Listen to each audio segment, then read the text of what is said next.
another episode of Wine with the Apple. Remember, because teachers cannot survive off of wine alone. So let's introduce our wine today. Maddie, take it for us. This is called the Brico Realia.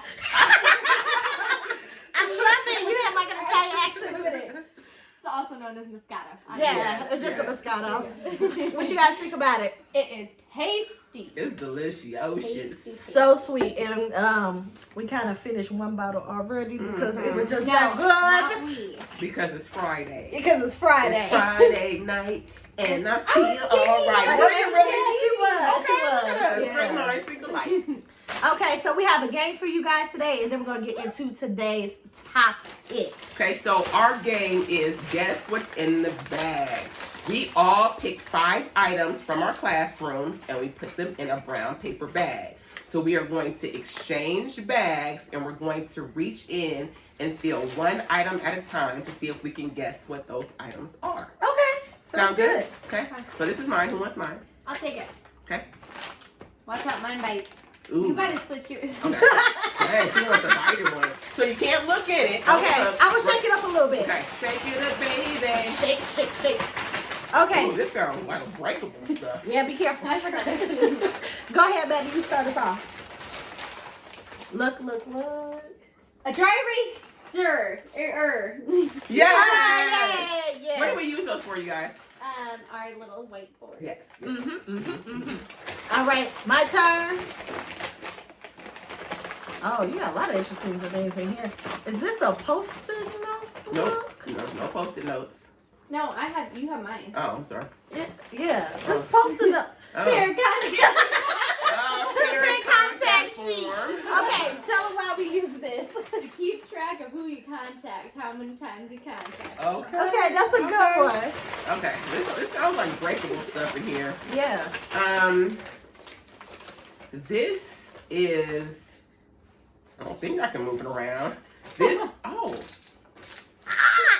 Shake. I don't think I have this in my room. I'm going to say that this is a manipulative. Close. Is it a manipulative? Oh, this is freeze. Yeah. I'm gonna say a manipulative. Oh, it's a dice. Oh, it's cute. I have regular dice. I don't have these. Double dice. I love this. So we do use dice during math. We use it as a manipulative for students to, do problems and solve. I like this. Yes, I have to have shout out to Amazon because I got those Yes, on I love Amazon. it. Okay, yep. Okay. Oh. It's a spork for breakfast. Yes. And where do we find our sports? On the floor. All over the floor. On the cabinets. In their mouths, In after their the house. mouths. Yeah, all Get over. that out of your mouth before you choke. Yes. Okay. Oh, I know what this one is. Dry erase marker. Mm-hmm. All right, so we use this to write all over the boards. Constantly. Yeah, I'm gonna need that back. Yeah. I'll put it back in the bag. Okay, I am feeling it's bendable.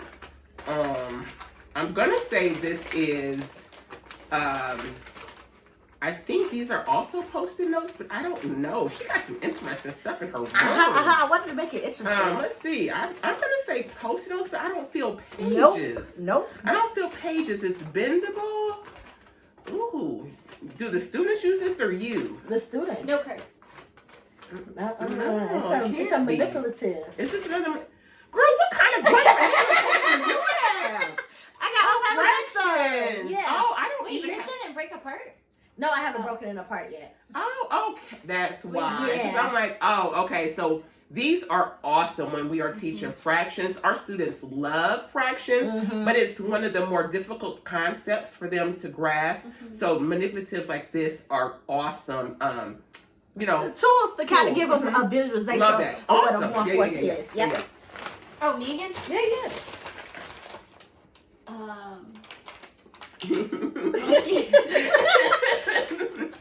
I love the practicality of your bag. I know. It is. I know what it is, but I forgot what it's called. I think it's called a binder clip. Mm-hmm. Oh, yeah, clip. Binder clips. So we have been trying to be very proactive this year in our planning and having all of our materials ready. So we have been using these huge binders in order to keep our materials together. Okay. little pill? You don't have mine, so What's this little pill? Look, I forgot what to put in. Okay, is this this is metal. It's brown. It is metal. it's from the Mars story. You so silly. This is like one of the ring clips. The ring clips? Okay, yes. So we use this to kind of like clip things together. We might hold Anchor parts, charts? yeah, whole bunch of anchor charts together. I have my and use those emergency there. folders on there. Yeah. Oh Lord, it's something else that's movable. She has all of these movable items in her room. Oh my God, what is this? It flips up. It fell apart. Hold on. I think we found the actress of the group. Let me see. No, this is it kind of reminds me of remember the mom little roly-poly thing, and then you take the head off, and then there's a baby in there, and then there's another kid inside Oh, you of talking it. about those dolls? Yeah. This is kind of what it reminds me. The I don't know. dolls. I don't know what this is. Oh, I'm telling you, y'all, she has some of the most interesting is things. that? It's a Girl, this is pencil sharpener.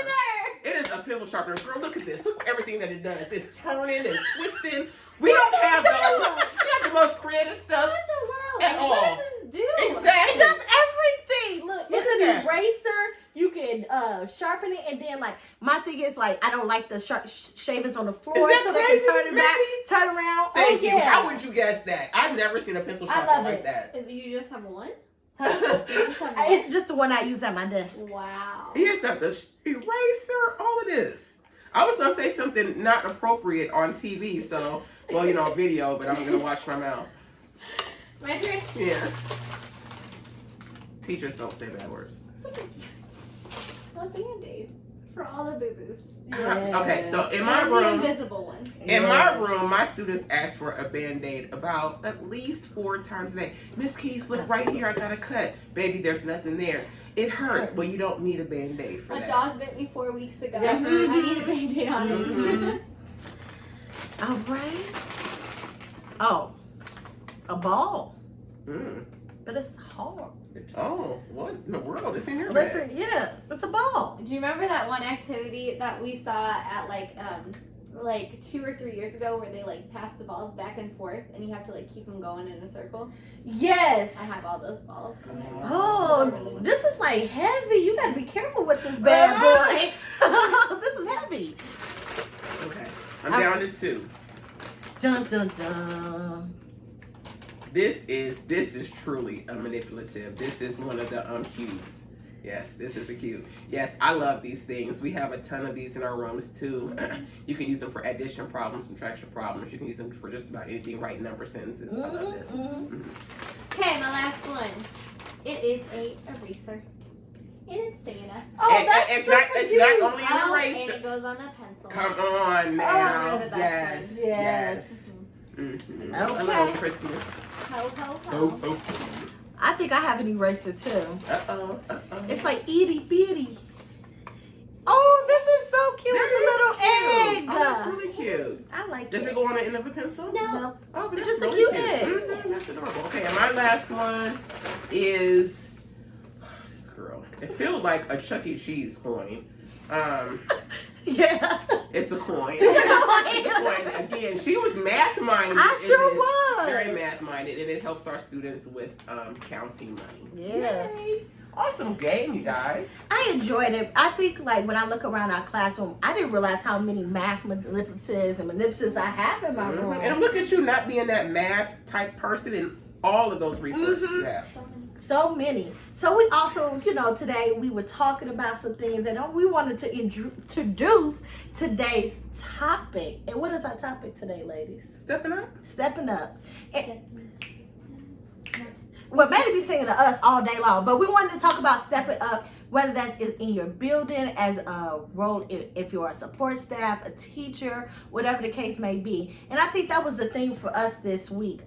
We just saw some needs that were happening in our building, and we wanted to reach out to those new teachers, kind of bring them under our wing, mentor them so we could help them grow as other teachers. So who wants to kind of talk about why you want to step up and all of that stuff? Okay, so not only new teachers, but even within ourselves. Yeah. Even with ourselves, we see each other. We talk to each other all the time. We banter back and forth about what we need, what works, what doesn't work.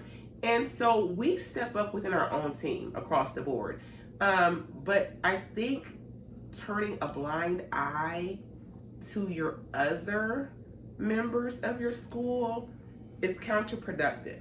Because if we are supporting each other and then they move on to that next grade level and we're not continuing to support those teachers, then everything falls apart. So we just want to be an advocate for everyone in our school.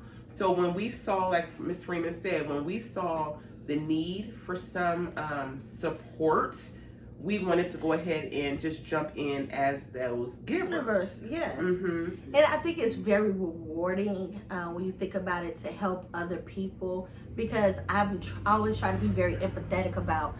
I remember when I felt a time when I was overwhelmed, and I appreciated those people who stepped in and mentored me. So I just want to kind of be the hand that reaches out to pull someone up. And what do you mean when you felt overwhelmed? Overwhelmed as in your workload? What do you mean? A workload. I was very fortunate to find those people in our building who said, hey, I see potential in you. Here's some strategies that you could use in your classroom to help the workload be more manageable, to have those behaviors, be aware, for you to be aware of those behaviors, things like that. So I have just always been very fortunate for people to recognize that I have something great within me and help foster that. And so I just want to be very mindful that we have all of those people in our building who are fantastic teachers. So we just want to kind of give back in that area as well. Yeah, and I would say all of those things, but like you guys kind of went back to like kids that you don't really know. But my week this week is like, they're still my kids. Even if I've had them like 3 years ago, if I see them in the hallway at any point, I'll recorrect them or like redirect them to do something, because we still have that relationship. And that is so, like, some of my kids, they'll be like, this wasn't, I know I need to do better all the time. And just having that like conversation, I can't tell you how many times I've had that conversation in the past week. So why is it important for you to stay probably at the same building?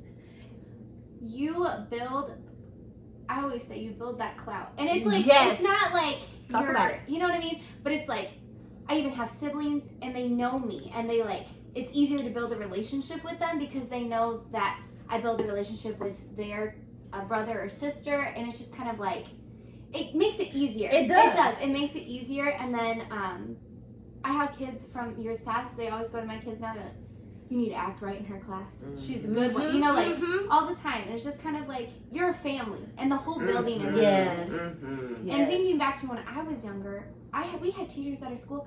We had a secretary. My dad is almost 70 years old. The secretary was there when he was there. And my siblings were there when I was there. And people just didn't leave.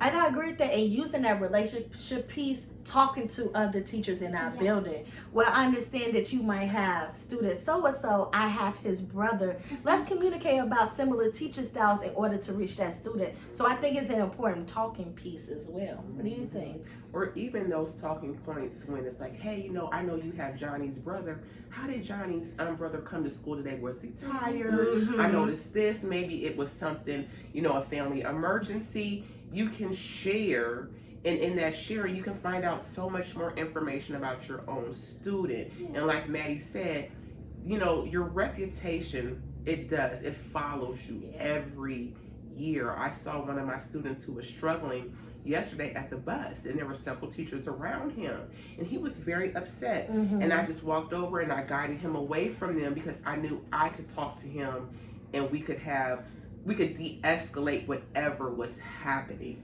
And it's not that they weren't trying, they were. It's not that they weren't empathetic about what was happening, they were. But when you have a relationship with somebody, you know, that student is more apt to communicate with you.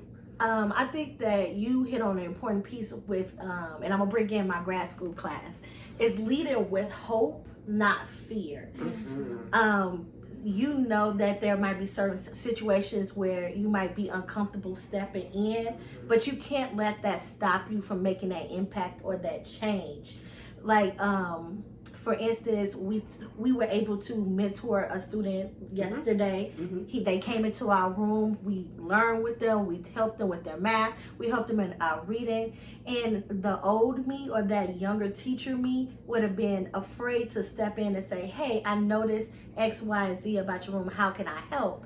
I wanted to put those to the side and just reach out. So just lead it from that. I see you. I think you're a great teacher. How can I help you? I'm not trying to step on your toes. Right. I just want to empower you to continue to do what you're doing. It's kind of what I thought. And ask it. Yeah. It doesn't hurt to ask. You don't have to say, hey, you know what, I saw you were having trouble. This is what we're going to do. You know, you want to just make sure that you are lending a hand. You want to make sure that you're offering that assistance. And then even to those teachers who are struggling, don't be afraid to ask for help.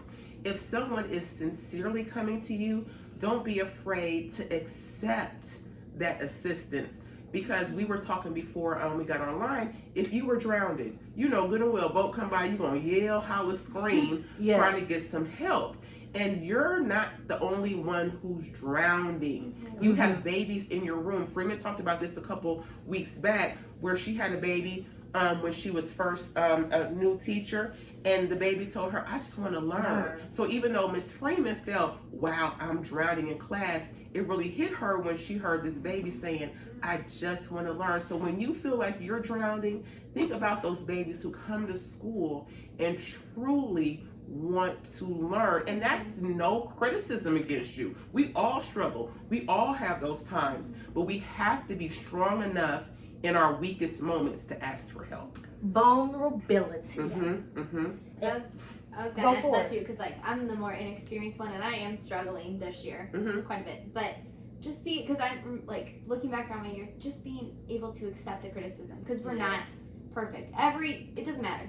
Every year, teachers learn something new. That's what teachers are here for. We love knowledge. We love to do better and grow as teachers. So listen to people, ask for help, be like, hey, what can I do differently, or what am I doing wrong? Maybe you can come in and watch me and see what I can do, because it's going to make you a better teacher. It's going to make your life a little bit easier, and it's okay because nobody's judging you. And I think that's what it is. It is okay. And I still have to piggyback on what Maddie said, because Maddie's saying, you know, she is one of the newer teachers in our group, but we're all, you know, 10, 8, 7, 10, 8, 5, right? 4. Okay, 10, 8, 4. So my thing is, Maddie is at the point now where she recognizes that she needs help with some of these students. But when she says she's struggling because she is reaching for perfection. Yeah. Oh, she is. Because honestly, Maddie's not doing as bad as she thinks she is. She is. It's just that now she has all of these tools under her belt, and she's like, well, why can't I get this to happen? But those years happen. I mean, we all have those years. How about we all have those. So I just every time she says that, I just want her to understand that no matter what, year 11, I might have a group that I am like, y'all, I don't know what to do. We all have those years, but you're at this pivotal point in your career where you can now recognize that everything around you is not chaotic, but you can pinpoint what you need help with. And we all know what it is that you need help with. And in all honesty, some of the things that teachers need help with are outside of our control. Yeah. I agree with that. And I think that we had a conversation as well about what I chose to die on the hill on. And that's just my way of saying, I recognize that my class is not perfect, but I do reach for perfection now, because I've been in the game so long. So I just need to systematically take step-by-step approaches to my classroom. And for me, I always have to check myself and say, this is where they are, and this is where you're going to take them eventually. You're just not there yet. And kind of have that reflection piece. And you guys are a great sounding board for me to continue to check myself and how to approach my students on that day-to-day. When we talk about stepping up as a leader, you also as a leader have to do that reflection piece and have that communication within your team or within whatever team that you find in your building in order to reach that next level. Because it's September. Y'all, they're being so hard on themselves. It's September. But you know what? I'm my biggest critic. Like, I honestly feel like I'm failing. And she's not. I know I'm not, but she's not. She can pinpoint all of those struggle moments or issues. I'm trying to be very diplomatic, but she can pinpoint those. And if she really dug into it, they are aspects out of her control. Yeah. And teachers, even veteran teachers with great support, we still need outside support. So just like we're saying, hey, we want to support other people, we still need support within our own classrooms. Absolutely, that is true. And I think just looking, like, because it's so easy to just be like, well, I need to focus on my own class, I need to get this, but in the end, the whole school is community. Yes. We are all a family. We really are, though. Like, some 8th graders, I don't even know. There's kids I don't even know. And they'll be like, hi, Miss Wilson. I'm like, what's up? Giving hugs, high fives, all of that. Exactly, because we are a community, and they should feel safe with not only their teacher, but every person, adult in the building. Yes. So we just want to encourage you guys to continue to do what you're doing, see those needs, meet those needs, be a beacon of hope. I know it's rough out there right now, but like Keith said, it's only September. We'll get there. Yes. Just make sure that we are relying on each other, relying on those supports, reaching out for help, and being those leaders for our children, because they're going to grow up one day and see the model we have set for them. And so on that note, ladies, do you have anything else you want to add? Keep doing great things. Keep doing great things. And below, before we log off, we want to know, what are you guys doing in your buildings or in your community that helps support our kids and building up to those model citizens we want to see one day? You can also drop a wine that we should try next week. Yeah, that would be nice. That's a good one too. Yeah. Make sure to like, comment, and subscribe, and we'll see you next week. Bye.